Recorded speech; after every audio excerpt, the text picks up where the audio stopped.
la Biblia lo describe como una persona, y si usted me permite el lenguaje, que yo estaba pensando quizás no sea el lenguaje correcto, pero sí me va a servir para yo poder ilustrar lo que Ananías fue, una persona ordinaria con una misión extraordinaria. Ordinaria porque no habla de su genealogía, solamente tenemos referencia de él que estaba viviendo en Damasco. Un hombre que quizás estaba en sus quehaceres, en su trabajo, pero no podemos negar que era un hombre que estaba en íntima comunión con el Espíritu Santo. Un hombre que a pesar de que quizás tenía que alimentar su casa, quizás la Biblia no describe si es casado o no es casado, pero sí describe la vida de este hombre. Y es ahí donde yo me quise detener un poco para poder hablarles, y el mensaje que yo he preparado es Ananías. ¿Qué nos deja Ananías? ¿Qué me deja Ananías a mí? Un hombre vulgar, ordinario, un hombre que estaba en su casa, un hombre que no es nombrado ni apóstol, ni evangelista, ni profeta, ni maestro. No tenía título para colgarse.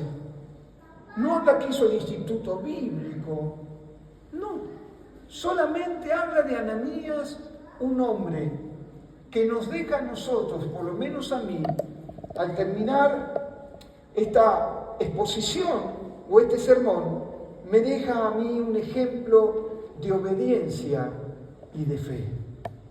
Y son dos cosas que son esenciales para la vida del cristiano. La obediencia a la palabra, primeramente a Dios, y bueno, Dios es la palabra, Jesús es la palabra. La obediencia a lo que la Biblia describe y lo que la Biblia, la palabra de Dios, nos habla a través de ella y nos revela a través de ella. El manual, como diría Carlos Anacondia, el manual perfecto, la palabra de Dios, obediencia a su palabra. Pero también la obediencia va acompañada siempre con la fe.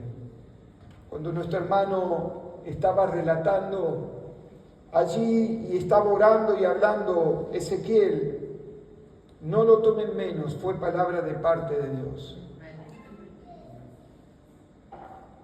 Porque Dios nos habla de diferentes formas. Dios no nos habla a través de un hombre con corbata y saco, sino que tenemos que estar atentos a la voz del Espíritu Santo para que Él nos hable en el momento indicado. Y en el momento indicado, cuando Él habla, suelta un rema, y ese rema es aquello que produce en mí cambio y transformación. Por eso, Ananías es un ejemplo de obediencia y de fe. En el libro de Hechos capítulo 9, por favor, verso 10 al 19. Dice que habitaba en Damasco un hombre llamado Ananías, el cual el Señor dijo en visión. Escuche esto, un hombre ordinario. Un hombre que solamente la Biblia nos relata que estaba en un lugar geográfico llamado Damasco. Yo quiero ministrarte en esta mañana de parte de Dios que quizás en el lugar más indicado, quizás en el lugar donde vos te encuentres geográficamente, Dios en esta mañana puede estar golpeando la puerta de tu corazón, puede estar llamándote para que salgas de tu lugar y comiences a desarrollar el potencial que Dios ha colocado sobre tu vida. Ananías, dice la palabra del Señor, dice que vino y el Señor le dijo en visión, Ananías. Y él respondió, heme aquí, Señor. Y el Señor le dijo, levántate, ve a la calle que se llama a la derecha y busca en casa de Judas a uno llamado Saulo de Tarso, porque Saulo de Tarso está aquí orando. Amén. Seguimos, no sé lo que dice ahí arriba. Y ha visto, dice que Pablo ha visto un varón llamado Ananías que entra le pone las manos encima para que reciba la vista. Entonces, Ananías responde y dice lo siguiente: Señor, he oído, dice a muchos acerca de este hombre. Señor, este Saulo de Tarso es aquel que yo estoy escuchando, que fue a los sacerdotes, pidió permiso, autoridad para ir hasta Jerusalén y derribar y matar y a los que están en el camino sacarlos del medio. Dice Ananías: ¿cuántos males ha hecho a tus santos en Jerusalén? Los príncipes, ¿qué dicen? ¿Cómo? Y he aquí que tiene, dice, facultad. De los príncipes se le ha dado autorización. Escuche esto, Saulo de Tarso había ido a los gobernantes a pedirle a los religiosos de esa época una carta abierta para poder desarraigar de la tierra a aquellos que se llamaban los del camino. A los príncipes fue a pedirle autorización, así que Saulo de Tarso comienza una persecución sobre la iglesia de Jesucristo y nos dice que él buscaba prender a todos los que invocan tu nombre. Verso 15, y le dijo el Señor: Ananías, ve, porque instrumento escogido me es este para que lleve mi nombre en presencia de los gentiles y de reyes y de los hijos de Israel. Dice, bueno, mejor lo voy a leer. El viento huracanado, el Euroclidón, ¿cómo es?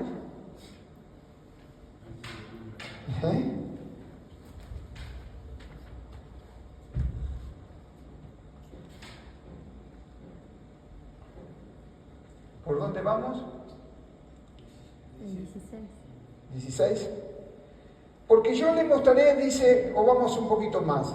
Dice, y aún aquí tiene, verso 14, tiene autoridad de los principales sacerdotes para prender a todos los que invocan tu nombre. El Señor le dijo: ve, porque instrumento escogido me es este para llevar mi nombre en presencia de los gentiles, de reyes y de los hijos de Israel. Dice, porque yo le mostraré cuánto le es necesario padecer por mi nombre. Fue entonces Ananías y entró en la casa y poniendo sobre las manos le dijo: hermano Saulo, escuchen. Hace un rato le estaba diciendo el perseguidor y ahora le está diciendo a Ananías: hermano Saulo, el Señor Jesús que se te apareció en el camino por donde venías, me ha enviado para que recibas la vista y seas lleno del Espíritu Santo. Y al momento, dice, le cayeron de los ojos como escamas y recibió al instante la vista y levantándose fue bautizado. Amén. Y habiendo tomado alimento, dice que recobró fuerzas y estuvo Saulo por algunos días con los discípulos que estaban allí en Damasco. ¿Qué nos enseña este pasaje? ¿Qué nos quiere enseñar Ananías a usted y a mí? Un hombre, y vuelvo a reiterar, y no me voy a cansar de ver la vida de una persona que para muchos era insignificante, pero para Dios era esencial. Quizás había hombres que no mirarían a Ananías como una persona prominente, no tenía un cargo, no tenía un título. Pero más allá de lo que puedan ver los hombres, había un Dios que lo veía, pero también Ananías veía a Dios.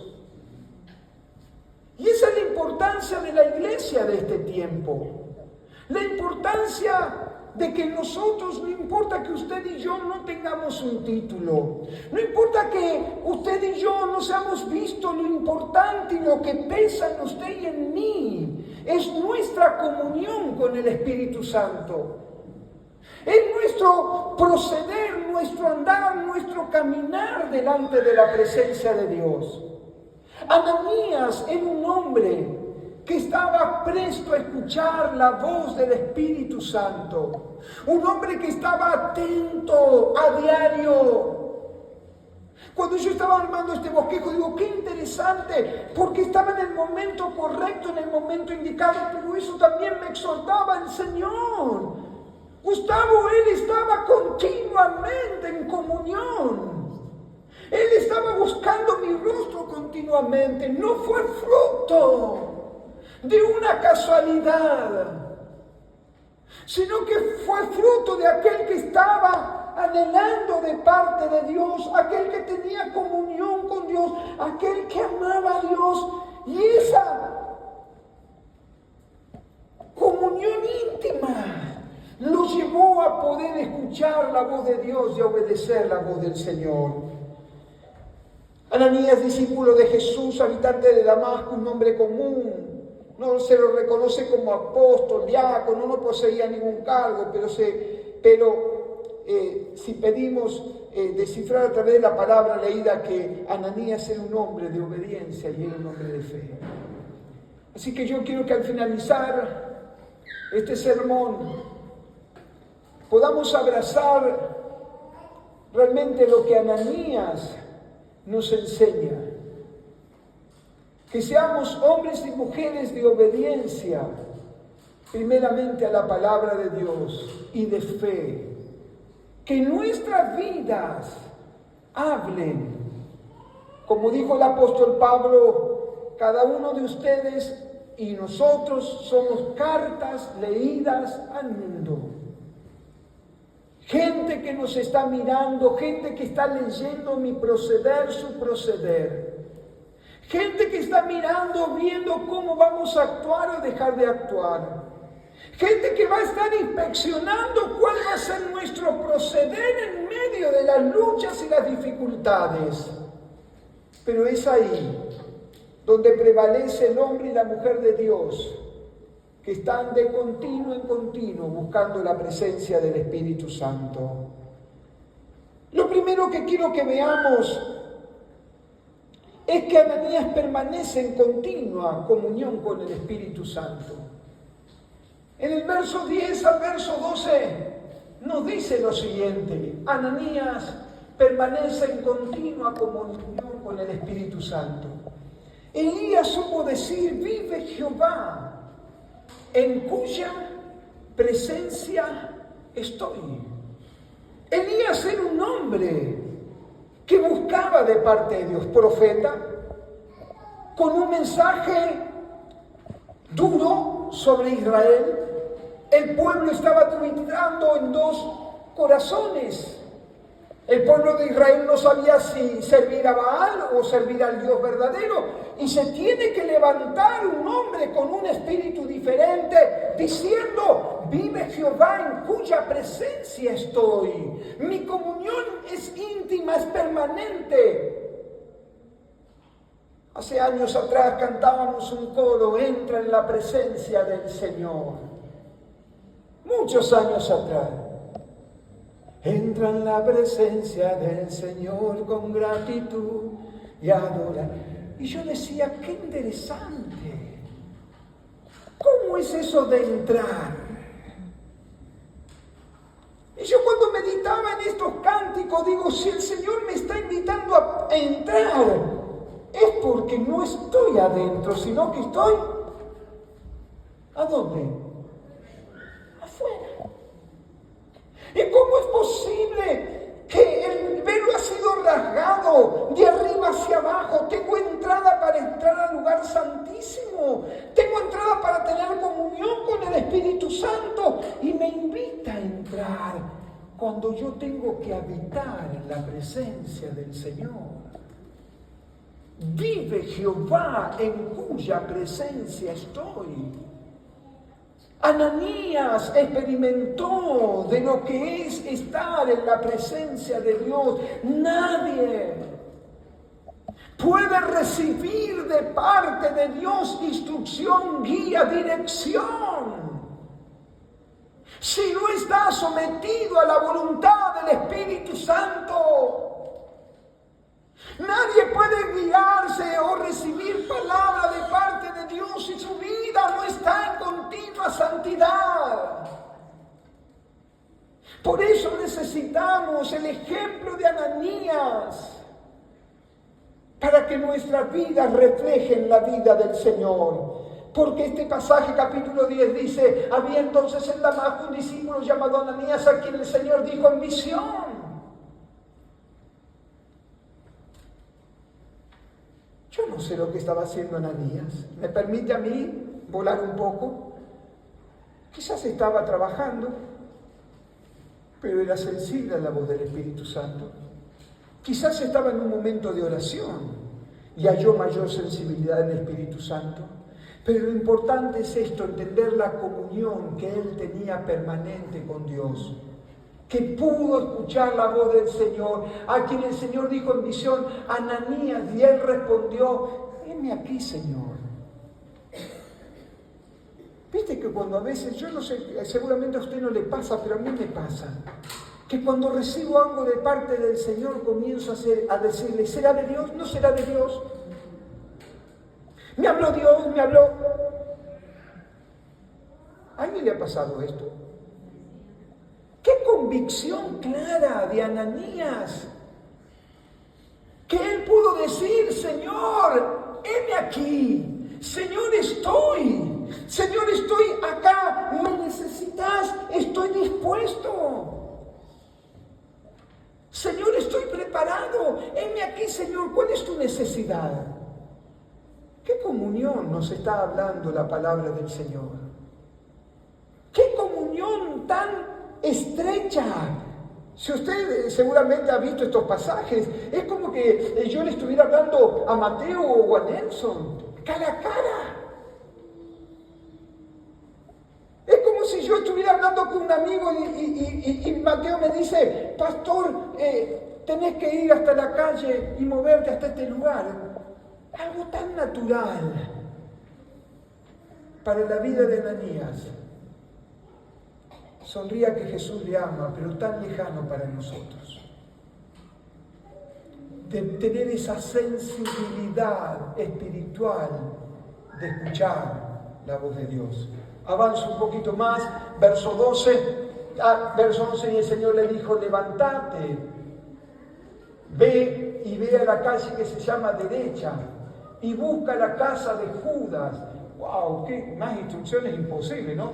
Este sí que tenía el GPS. ¿Sí o no? Ahí en Buenos Aires te dice que el Waze es como es un GPS, dice que es el mejor que hay, ¿no? El Waze, pero este es mucho mejor. ¿Sí o no? Porque le dice: ve a la calle que se llama derecha. Ahí se prendió la pantalla y mostró. Y buscá en la casa de Judas uno llamado Saulo de Tarso, porque aquí que él ora. Nosotros conocemos la historia de Saulo de Tarso. ¿Sí o no? Ananías conocía la historia de Saulo de Tarso. Y sabía que Saulo de Tarso era, ¿qué cosa? Un perseguidor de la iglesia. Alguien que estaba matando y llevando preso y cautivo a todos aquellos que seguían a Jesús, a los del camino. La voz había comenzado a correr de que en el capítulo 9, del verso 1 en adelante, hasta donde hemos visto, comienza la conversión. Dice que Pablo, ahora llamado Pablo, Saulo de Tarso, se convierte en perseguidor de la iglesia hasta que una luz cae sobre su vida, cae en tierra y Dios comienza a hablar y comienza a tratar. Mientras tanto, capítulos anteriores, este Saulo de Tarso, algunos comentaristas dicen que habían arrojado las vestimentas, las ropas de Esteban cuando había sido apedreado. Y habían escuchado que alguien se había levantado como perseguidor de la iglesia. Y he visto en visión un varón llamado, y Dios le habla también a Saulo, dice, y ha visto en visión a un varón llamado Ananías que entra, le pone las manos encima para que recobre la vista. Nos muestra la intimidad que tenía.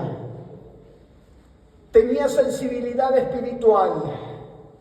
y por sobre todas las cosas, sobre todas las voces que se levantan, reconocía la voz de su Señor.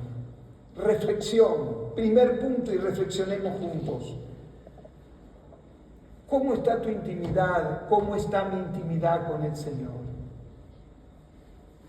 ¿Está pasando tiempo a solas con Dios? ¿Permaneces en la presencia de Dios? Tus oídos, mis oídos están afinados de tal forma que pueda discernir en medio de las voces que se levantan la voz del Señor.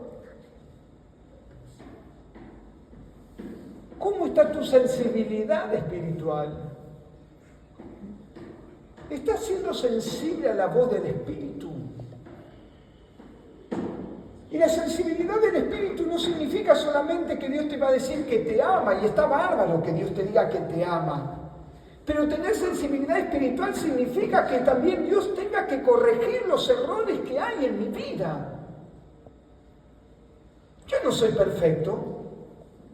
No pretendo haberlo alcanzado, pero me extiendo hacia lo que viene por delante, que Dios siga trabajando con mi vida. Pero tengo que poseer esa sensibilidad espiritual para que Él no tan solo me dice que me ama, que me va a entregar un servicio, un ministerio, que me va a llevar a las naciones, que va a llenar el templo, sino también estar abierto para que Él corrija mi vida. Engañoso, dice David, es el corazón, ¿quién lo podrá conocer? Yo te puedo engañar, yo te puedo mentir. Pero yo quiero ministrarte en esta mañana que hay alguien que no le podemos mentir y que no le podemos engañar. Y es al Espíritu Santo de Dios. No en vano, allí en el Jordán, se aparece la figura de una paloma.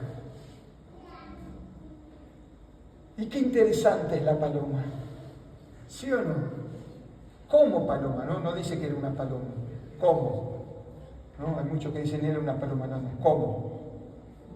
Yo voy a utilizar ese cómo. La sensibilidad. Que cuando usted se acerca o cuando usted trata o amaga de asustarla, ella remonta, levanta sus vuelos.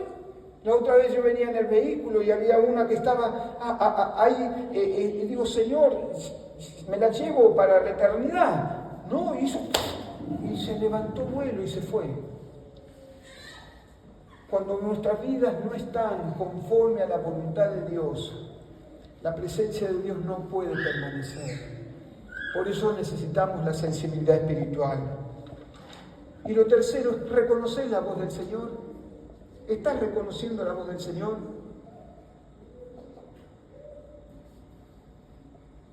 Que creo que lo más difícil en este tiempo es poder reconocer cuando Dios habla.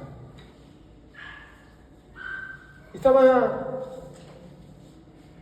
escuchando a alguien y decía que uno comúnmente cuando habla de escuchar la voz de Dios, usted sabe que para mí no hay palabra profética más segura que esta, la palabra de parte de Dios. Podrá venir un profeta, podrá venir el profeta más erudito, pero todo dentro de ella y fuera nada de ella. Tiene que concordar la palabra de Dios con la Biblia. Y alguien decía que Dios puede hablar a nuestras vidas con nuestra alma. Interesante. Con nuestra alma nosotros podemos hablar y tener esa sensibilidad espiritual y escuchar lo que estamos diciendo en nuestro interior. Qué interesante. Porque a veces nos engañamos nosotros mismos y decimos, estamos bárbaros, estamos bien. Y no oímos la voz del Espíritu Santo que nos dice, hay cositas que tenés que corregir. Por eso tenemos que buscar esta sensibilidad espiritual. Verso 13, punto 2, a pesar del temor, siguió con el propósito que les había sido encomendado. Uno de los grandes agente que Satanás utiliza es el temor. Porque el temor te paraliza. El temor al futuro. El temor al mañana. El temor de lo que va a pasar con mis hijos, con mis hijas, con mis nietos. El temor de qué es lo que va a pasar con mi trabajo. El temor de mi economía. ¿Cuántos temores se han abalanzado sobre este tiempo a la humanidad? ¿Sí o no? ¿Cuántos temores se han levantado en este último tiempo que tratan de apocar nuestra fe? ¿Cuántos temores se levantan? ¿Qué será? Yo a veces me he preguntado, como muchos que somos abuelos y tenemos nietos, Señor, ¿qué va a ser de la vida de ellos? Señor, ¿con qué mundo se van a encontrar? Porque las cosas, muchachos y muchachas, no van a mejorar, sino que la maldad va a ir creciendo y creciendo y creciendo. Damos gracias a Dios que nosotros estamos seguros porque sabemos que Dios guarda, que es un Dios trigeneracional, que Dios va a guardar nuestra generación. Pero el temor nos invade. Dice, cuidado, en el verso 13 nos dice, entonces Ananías respondió, Señor, ¿qué cosa? ¿Qué cosa? He oído. Decile a que tenés a tu lado, cuidado lo que escuchás. Tu oído. El enemigo muchas veces nos susurra en el oído. Y si él logra entrar por el oído, vendrá sobre nuestras mentes y tratará de gobernar nuestra vida. Porque la mente es la computadora que administra todo nuestro ser. Cuidado con lo que oye. Dice entonces Ananías respondió, Señor, he oído que de muchos acerca de este hombre. ¿Cuántos males ha hecho a tus santos en Jerusalén? Conocemos la historia de Ananías, y sabemos cómo terminó, ¿sí o no? La sabemos. Sabemos que oró, sabemos que tuvo una victoria tremenda. Pero antes de vivir esa victoria tuvo que pasar por esta transición. Tuvo que aprender a pelear sobre sus propios temores, sobre sus propios miedos. Era razonable que Ananías en la presencia de Dios le dijera, Señor, vos me mandás a hacer esto sabiendo que Saulo de Tarso era perseguidor de la iglesia. El temor a veces nos paraliza. Dice, Ananías tenía antecedentes sobre Saulo. He oído mucho acerca de él. Los rumores quisieron detener el propósito que Dios tenía con este varón.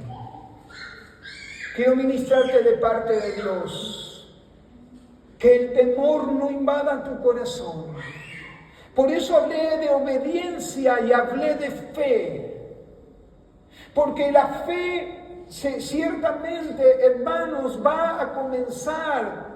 Si no tenemos una comunión con el Espíritu Santo, si no leemos la palabra, si no somos llenos de su presencia, nuestra fe va a comenzar a menguar. Hace un rato cuando estábamos ministrando, el Espíritu Santo de Dios me hablaba y me decía, vos querés un avivamiento. Y yo le digo, sí, Señor, un avivamiento, pero entendé que el juicio comienza por casa. ¡Wow! Dije, no quiero avivamiento. ¡Wow! Porque Dios está buscando hombres y mujeres como Ananías, que quizás nadie nos mira, que quizás somos ignorados, pero que hay algo que nos muestra que somos diferentes, es que buscamos al Señor de día y de noche, que estamos delante de su presencia, que estamos pidiendo que Él se revele, que queremos tener su carácter, que queremos ser cambiados y transformados. Señor, que queremos que te nos revele. Yo sueño, anhelo, deseo que Dios pueda hablarme. Yo no sé cuántos de ustedes anhelan esta comunión tan íntima de Ananías con su Señor.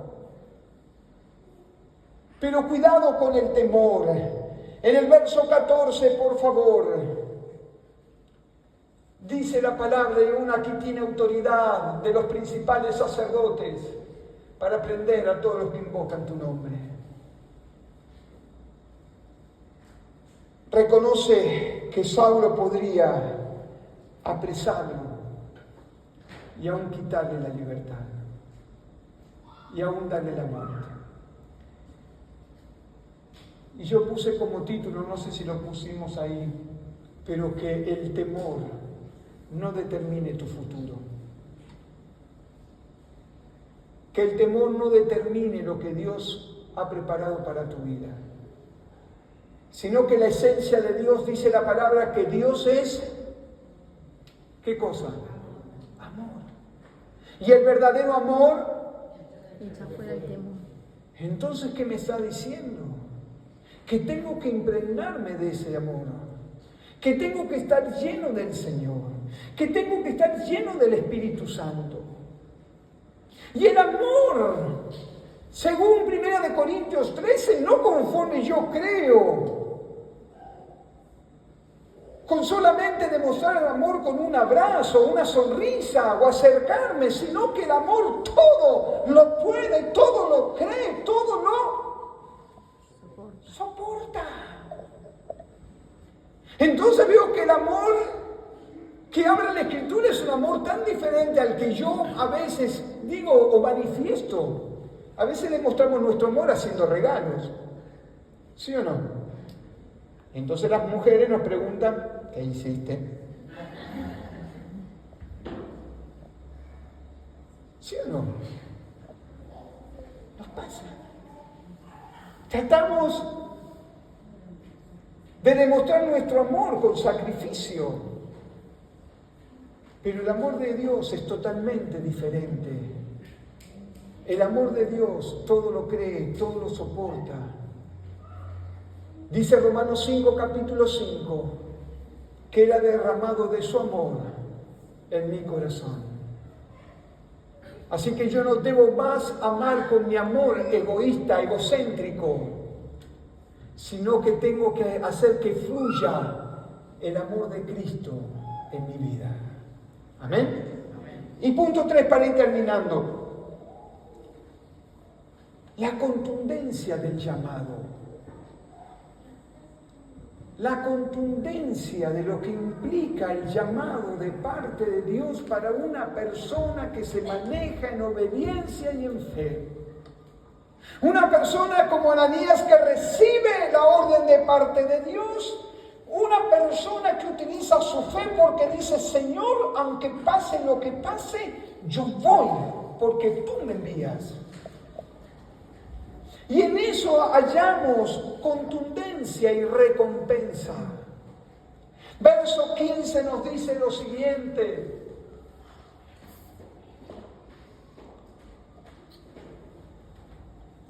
El Señor le dijo, Ananías, anda, porque lo que tus ojos ven y lo que tus oídos han escuchado acerca de este hombre, yo tengo algo diferente.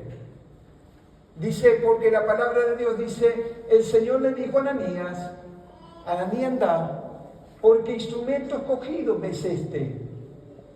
Yo lo escogí, yo lo aparté, yo lo separé. Pero en el verso 9, capítulo 9, verso 1, no comenzaba siendo perseguidor de la iglesia.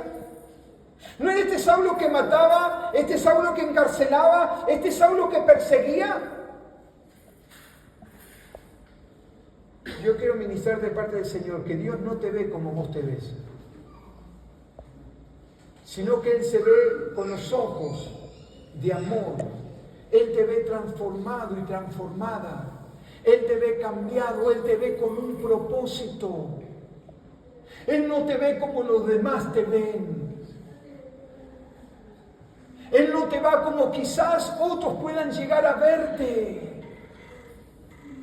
Él te ve con su mirada, con sus ojos, y Él puede ver que si vos estás dispuesto a estar en una actitud de obediencia y de fe, Él quiere llevarte a un llamado contundente.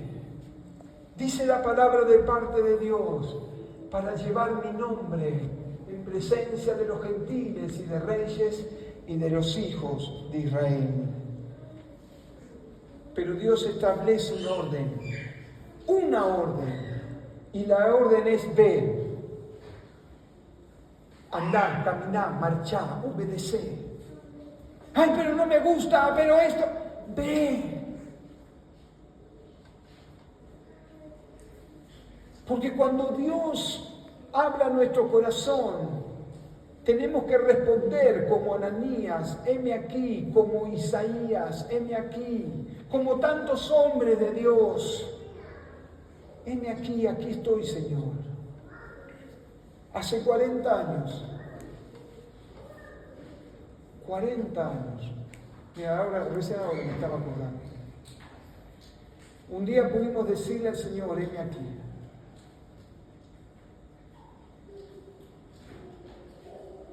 Y hemos tratado de ser fieles. Hemos pasado diferentes momentos de nuestra vida y seguramente la vamos a seguir pasando porque mientras que estemos aquí en la tierra. Pero lo que nunca pudimos dejar de ver es la fidelidad de parte de Dios sobre nuestras vidas. Como decía nuestro hermano, llega el momento donde no tenés ni siquiera para comer, que vos no lo ves, pero que Él lo está viendo. Que hay momentos de crisis en nuestra economía, que no sabemos para qué lado disparar, pero que Él tiene el control. Amén. Dios establece una orden, ven. ¿Y cómo vamos a responder ante una orden de Jesús? ¿Cómo vamos a responder? ¿Cómo voy a responder yo, Gustavo, ante una orden de Dios? La semana pasada un pastor me decía, las señales te siguen. Dice, ¿quién sabe si Dios? ¿No? Dice, no te quiero utilizar en otra área. ¡Wow! Me quedó dando vueltas. ¿No? Y es verdad. ¿Por qué no estar atento a la voz del Espíritu Santo para que Él nos muestre su voluntad correcta y perfecta? Que nunca va a transgredir la palabra de parte de Dios. Que nunca se va a apartar de esta verdad espiritual. ¿Cómo vas a responder o de qué forma vas a responder ante una orden de Jesús? ¿Cómo voy a responder yo ante el llamado de Jesús? La obediencia tan importante para el crecimiento y la madurez del cristiano. Y una palabra que el Señor viene hablando mucho a mi corazón. Madurez. No maduro, sino madurez. Y tenemos que tomar esto porque para que lleguemos a la estatura del varón perfecto, el libro de Efesios, la Biblia nos anima a que tenemos que alcanzar grado de madurez. Yo hace un rato hablaba con un hermano y le decía, hermano, ¿qué pasaría si a tu pequeña que va a cumplir 30 años todavía le seguís tomando de la mano? Les hacés brr, brr, brr. Y pastor, algo andaría mal, me dijo. Y es una verdad. Es una verdad. ¿Se imagina usted un chico de 30 años y que usted siga tomándolo de la mano, llevándolo para todos lados de 40 años, o de 50, o de 25, de 15, de 20, cuando ya tendría que haber alcanzado madurez en su vida? Tenemos que aprender esta verdad. La obediencia y la fe nos traen madurez espiritual a nuestras vidas. Y termino con estas palabras. No sé si las puso la pastora. Sí, yo tengo un plan. Sí, yo tengo un plan. Tú eres el encargado de que esto se cumpla. Dios tiene un plan para tu vida. Dios tiene un llamado para tu vida. Y el llamado no significa esto. El llamado no significa, algunos tenemos la bendición y la gracia de Dios y hasta la misericordia y el juicio. Porque un día vamos a ser juzgados lo que dijimos acá en el altar. No vamos a por arriba. ¿Sí o no? Pero es un privilegio. Pero cada uno de nosotros tiene un púlpito donde se mueve. Cada uno de nosotros tiene un púlpito. Por años, por 36 años de mi vida, mi púlpito era estar detrás de un mostrador. No era solamente estar atrás de un púlpito, sino que mi púlpito yo lo trasladaba al mostrador de mi negocio, donde yo trabajaba, porque podía hablar de Jesús y ministrar de Jesús y compartir a Jesús. ¿Cuál es tu púlpito? ¿Cuál es tu lugar? Porque Dios tiene un plan para tu vida y Él lo quiere ejecutar. Lo quiere hacer. Pero querida iglesia, y ahora le hablo al espíritu de esta iglesia, Dios tiene un plan para esta casa. Dios tiene un plan para esta casa. Dios ha llamado con un plan de esta casa de ser punta de lanza. Y en ese plan Dios lo va a ejecutar. Pero para que lo ejecute, tenemos que tener esta actitud que nos ha enseñado en esta mañana, una vez más, Ananías.